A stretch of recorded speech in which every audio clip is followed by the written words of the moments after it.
Sepungkruk, sebuah hutan yang terkenal sangat angker dan memiliki mitos tentang jalan sembrani atau kuda terbang. Untuk menguak suatu cerita penduduk setempat, kami berempat berniat untuk mencari fakta dari semua ini. Aku, Alzikra, abangku, Mas Pur, Kang Armani, dan Kang Sujanto, abang sepupu. Mitos itu menjadi salah satu ketertarikan untuk kami, terutama Mas Pur. Gagasan belusukan ini juga berawal dari pemikirannya. Apakah benar jika jalan sembrani itu ada atau hanya sebuah semata? Pembicaraan berawal dari mereka bertiga. Aku yang saat itu sedang belajar mendengar percakapan yang menegangkan itu. Mendengar nama Sepungkruk saja sudah sangat bisa aku bayangkan jika tempat ini sangat wingit menjadi sebuah istana lembut.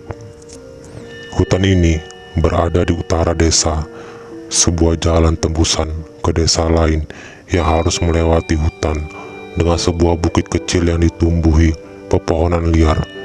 Di bawahnya terdapat hamparan kebun cengkeh, juga sungai. Napak tilas saja, kali ini selain berhadapan dengan makhluk halus, tentu kita juga harus siap dengan apapun yang terjadi nanti. Ucapan itu terdengar dari Kang Sujanto.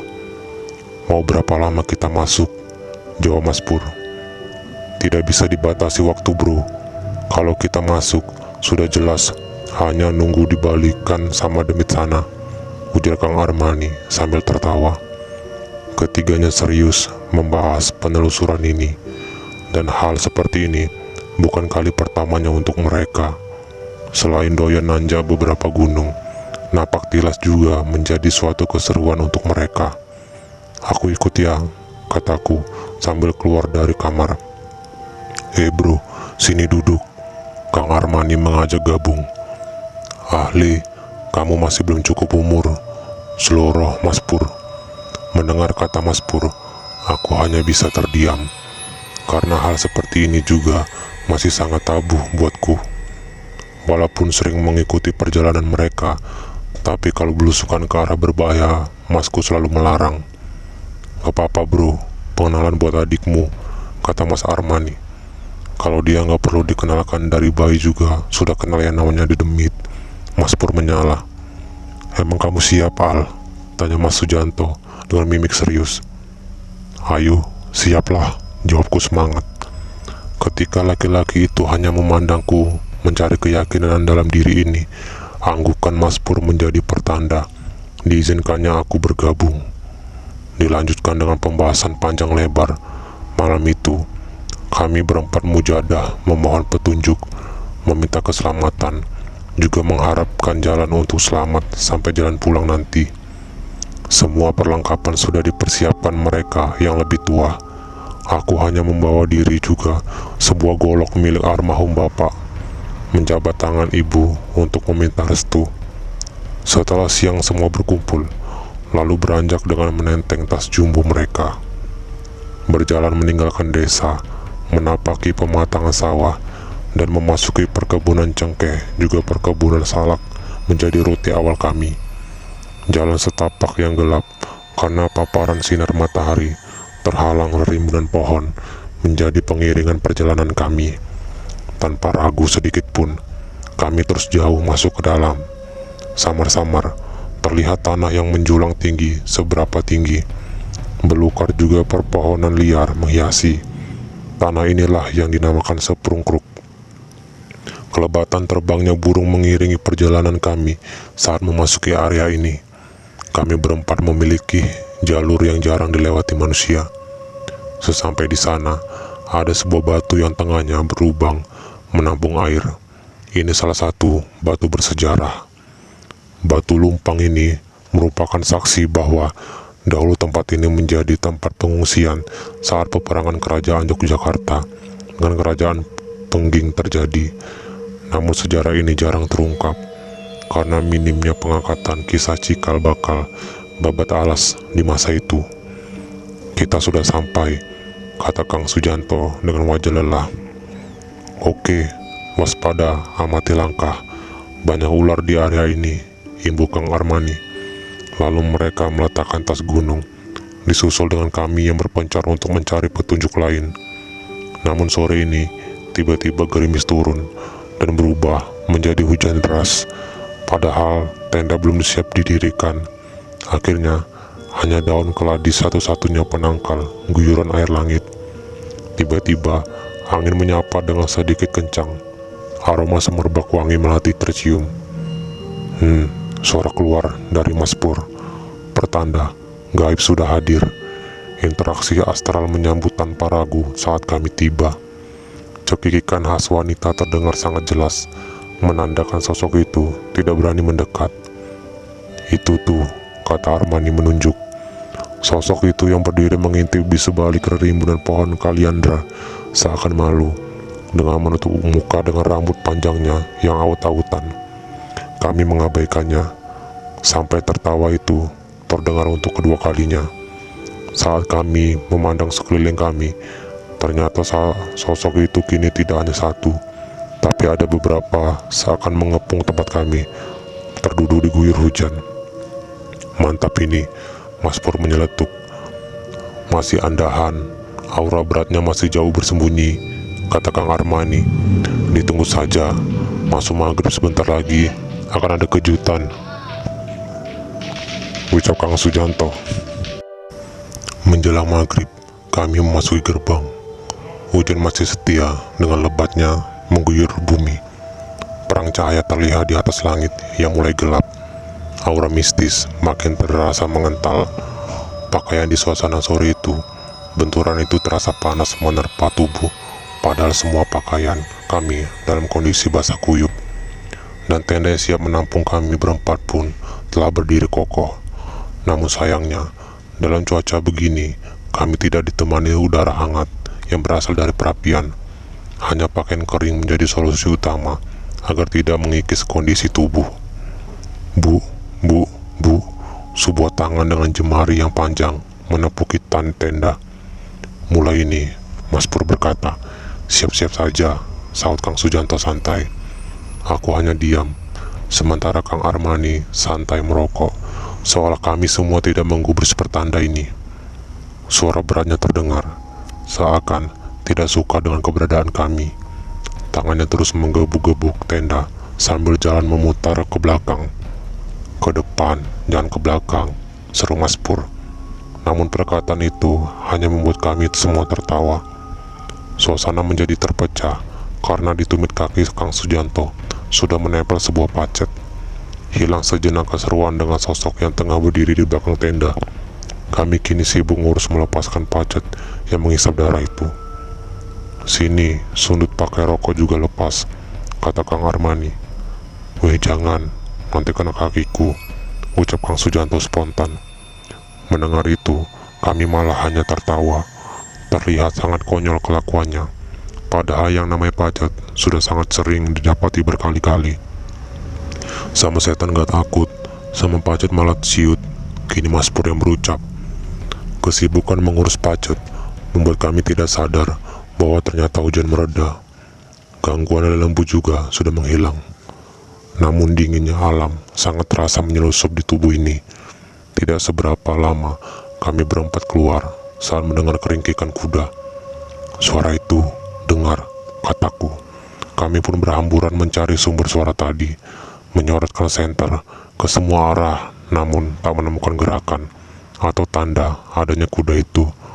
Tanpa terasa, pencarian ini pun akhirnya membuat kami terpencar. 4 orang terpisah sendiri-sendiri. Aku yang hanya mengikuti suara burung hantu terus masuk ke dalam. Sampai semua suara hilang. Riuh teriakan tanpa dapat aku dengar lagi. Semua hening. Tiba-tiba, kelebatan bayangan hitam terlihat muncul, lalu menghilang di balik pepohonan. Saat itu, aku mengira itu salah satu dari mereka bertiga. Namun dengan menyusulnya dan beberapa kali berteriak memanggil tanpa ada jawaban, aku menyimpulkan bahwa jelas itu bukan manusia. Akhirnya, saat itu aku memutar badan berbalik ke arah. Saat kuputarkan badanku, aku terperanjat karena pas langsung berhadapan dengan sosok wanita menyeramkan dengan tatap mata yang tajam menyala. Dari mulut, lubang hidung, telinga, mengeluarkan cahaya warna merah. Dengan lidah menjulur sampai ke tanah, sosok ini mengambang, berpakaian seperti kain warna merah, namun bercahaya. Tetapi semua sumber cahaya itu tidak menyilaukan mata. Terkejut kalau wanita ini terbang mendekat, dia mengangkat tangannya dan menunjukkan ruas jemari yang membengkok ke atas dengan kuku panjangnya. Lidahnya mulai bergerak naik, sangat panjang berwarna merah, bergerak seperti ular ke arahku. "Kunti jenis apa ini?" tanyaku dalam hati. Tanpa sadar, sekali mata saja, sosok itu sudah merangkul tubuhku dari belakang. Baunya sangat busuk seperti bangkai tercium. Entah karena apa, secepat kilat wajah itu mundur, lalu melepaskan pelukannya dari tubuh ini. Saat aku berbalik, sosok itu sudah memanjat dengan cara kaki di atas, kepalanya di bawah, dengan tatap mata yang terus fokus melihat ke arahku, merayap terus naik, sampai hilang tak kemana. Mencarinya dengan cahaya senter pun juga percuma. Suara ketiga orang itu juga tidak terdengar. Seharusnya, walau sejauh ini cahaya senter mereka tetap akan terlihat jika memang masih berada di alam yang sama. Sudah lain ini, batinku menyeru sendiri. Akhirnya, kuputuskan untuk terus menjejaki hutan yang kian melebat ini. "Le, mau kemana?" Sebuah suara memanggilku perlahan. Kuhentikan langkah kakiku, karena jelas tadi suara Mas Pur. Tapi entah di mana wujudnya.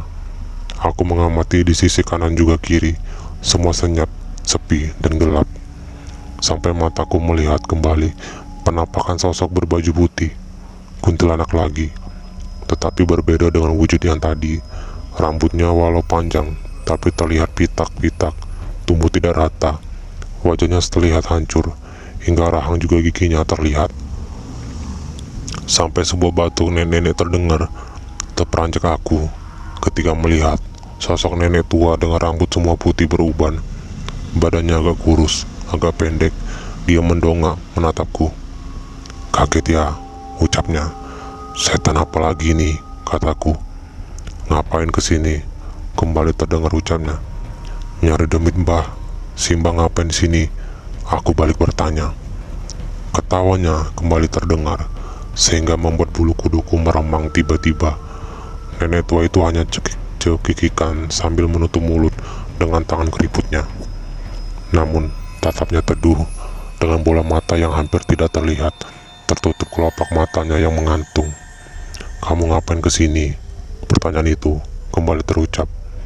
"Cari demit mbah." "Mbah ngapain di sini?" Jawabanku juga pertanyaanku pun aku ulangi sama. Hanya terdengar cekikikannya tanpa henti. Tanpa memperdulikan kembali, aku lanjut berjalan, meninggalkan wanita tua yang berdiri memandangku dengan tertawa anehnya. Kakiku terus berjalan, yang ada kini semakin tak tahu arah kemana tujuan. Dan kebangun air berlumpur semakin membasahi sepatu juga celana. "Balik lagi," ucap nenek tadi dengan tertawanya. "Ah elah, balik lagi ke sini," kataku. "Kamu ngapain ke sini?" "Ah, mbah, aku kesasar," kataku dengan menghela nafas. "Iya, atas itu kan tendamu," kata nenek itu menunjuk. Lalu seketika terdengar suara yang berteriak memanggil namaku. Lampu senter aku arahkan ke atas. Kedipan lampu balasan juga terlihat dari atas yang jarangnya hanya satu tebing tidak sampai 5 meter.